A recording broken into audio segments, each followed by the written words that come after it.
ကျွန်တော်တို့ငငယ်ကအကြောင်းမှသင်ခဲ့ရတဲ့ဂျိုးယုံမဲတတော်ဝါ interparty break ဆိုတာသိပ္ပံပညာမှာတကယ်တော့လုံးဝမရှိပါဘူး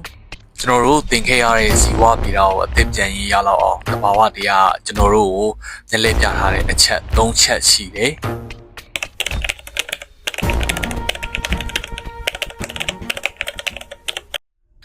ဒီသမုတ်တရားချမ်းပြင်အောက်ကပင်လယ်ရေမြုပ်တွေကိုအပင်လို့ထင်နေတော့သင်လုံးဝမားနေပါပြီ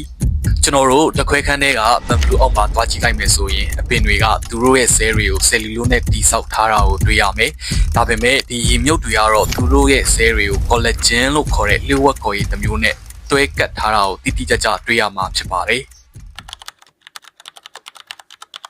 collagen ဆိုတာကျွန်တော်တို့အလားကုန်ပစ္စည်းတွေမှာကြားခုနေကြအရာတကတော့လုံးဝမဟုတ်ပါဘူးကျွန်တော်ဒီလူသားတွေအပါအဝင်အိမ်ကခွေးလေးကြောင်လေးတွေရဲ့အယိုးတွေနဲ့အေးပြားတွေကိုအဓိကတည်ဆောက်ထားတဲ့ trace တွေရဲ့ဒီတန်လက်မှတ် animal signature တစ်ခုပဲဖြစ်ပါတယ်ဒါကြောင့်မျက်စိမပါအုံနောက်မပါတဲ့ဒီရေမြုပ်ကောင်တွေကကျွန်တော်တို့လူသားတွေနဲ့အတူတူ collagen ဖွဲ့စည်းပုံပါဝင်နေတဲ့အတွက်သိပ္ပံတတိယ trace acid ဖြစ်နေတာပါဒီမြုပ်ကနေအခုကျွန်တော်တို့မြင်နေရတဲ့တတဝါမျိုးပွဲပေါင်းတန်းတဲ့ချီနဲ့ဖြစ်လာအောင်တဘာဝတရားကြီးကမျက်လက်ဘလို့ပြခဲ့ရလဲအဖြေကတော့မျက်လက်ပြခဲ့တာမဟုတ်ပါဘူးအဖြေကအမှားအယွင်း error တွေပါတက်ရှိတွေမျိုးပွားတဲ့အခါမျိုးဗီဇ DNA တွေကို copy ကူးယူကြတယ်အဲဒီလိုကူးယူတိုင်းမှာမတော်တဆဖြစ်သွားတဲ့ကြာတဲ့အမှားယွင်းလေးတွေ random mutation တွေအမြဲပါလာတတ်ပါတယ်အဲဒီအမှားလေးတွေကနေတဖြည်းဖြည်းစုပုံလာပြီးပုံဝင်ခြင်းနဲ့အသင့်တော်ဆုံးတသွားတွေအဖြစ်စင်ကဲပြောင်းလဲ evolution ဖြစ်လာခဲ့ကြတာပါ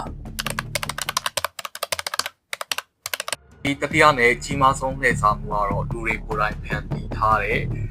ကြော်ရုံမဲ့တတော်ဝါ interparty break ဆိုတဲ့လှည့်စားမှုကြီးပဲဖြစ်ပါတယ်။ယခုလက်ရှိကမ္ဘာပေါ်က trace 69%ဟာကြော်ရုံလုံးဝမရှိကြပါဘူး။ဒါပေမဲ့အတောင်ပံပါလာခြင်းမတူလို့ကိုယ်အိမ်အားခွေးလေးနဲ့ရေကန်တရားငါးတကောင်ကအုပ်စုတစုတည်းလို့ပြောလို့ရပါမလား။ဒါဆိုတကယ်အမှန်တရားကဘာများဖြစ်မလဲ။တတော်ဝါတွေကိုမမှန်ကန်ခွဲခြားထားတဲ့သိပ္ပံပညာရဲ့အတိအကျဆုံးမိသားစုတပင်ကြီးကို cladogram လို့ခေါ်ပါတယ်။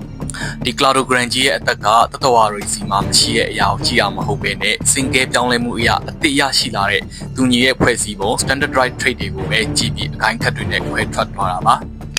ဥပမာ collagen ရှိတဲ့အုပ်စု area နေမှာမျက်လုံးနဲ့အုံနောက်ပါလာတဲ့အုပ်စု area နေမှာအရေခွန်လဲတက်တဲ့အုပ်စု area နေမှာကြောရိုးပါလာတဲ့အုပ်စုဆိုပြီးအဆင့်ဆင့်ခွဲထွက်သွားတာပါဒါကြောင့်ဒီမိသားစုတပင်မှာကြောရိုးမဲဆိုတဲ့အမိုက်ပုံ jet drawer အုပ်စုကြီးလုံးဝ